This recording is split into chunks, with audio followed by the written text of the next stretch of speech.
नोंथांमोना दिनैजाय बे लामाखौ मानो बन्द' खालामदों बिनि बागै फंनैसो मिथिनो लुबैदोंमोन जों। बे बन्द' खालामनायनि जाहोना जाहैबाय जोङो रेडिअ' टिभि बायदिसिनायाव नुगासिनो दङ कर'ना भाइरास 19 होननाया आक्रान्त खालामगासिनो दङ।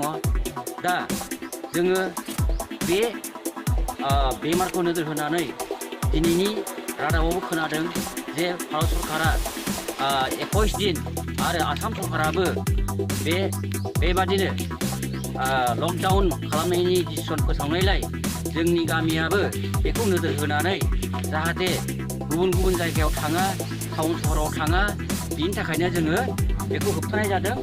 आरो लोगोसे गुबुन गुबुन गामिनिफ्राय फैनाय, सोरबा बेंगालराव फैनाय, थांनानै फैनाय ट्रेनजों, सोरबा माने केरेलानिफ्राय थांनानै फैनाय बिदि थानो हागौ। बेफोरबायदिखौ होबथानो थाखाय जोङो नैबे माबाखौ बेराखौ होनाय जाबाय, लकडाउन खालामनाय जाबाय, भिलेज लकडाउन। जोंनि गामिया गयबारि, दा जोङो बिनि जाहोना बेनो आरो। लोगोसे नोंसोर गामियाव जौफोर फाननायखौ बन्द' खालामनायनि राहा लादों नामा?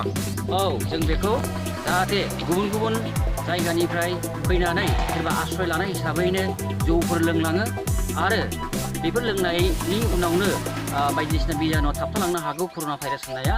बिनि थाखायनो जौफोरखौबो दिनैनिफ्राय जोङो बन्द' खालामनाय जाबाय। गोजोन्थों। नोंथांमोना जे बेयाव होथेनायनि जाहोनखौथ' बुंबाय, दा गुबुन गुबुन जायगायाव नोंथांमोननि गामिनिफ्राय जुदि खामानि मावनो थाहैनाय दं, फरायनो थाहैनाय दं, बेफोरो फैयोबा नोंथांमोना बेफोरखौ मा खालामनाय जागोन? जों बेखौ जोंनि गामिनि रायजोफ्रा ओरैबायदि डिसिसन लादों जे बिथाङा फैयोब्ला सिगाङाव डाक्टारजों बा आइसलेट खालामना खालामाखै, सेनिटाइज खालामना खालामाखै, जों बेखौ सोंनाय जादों।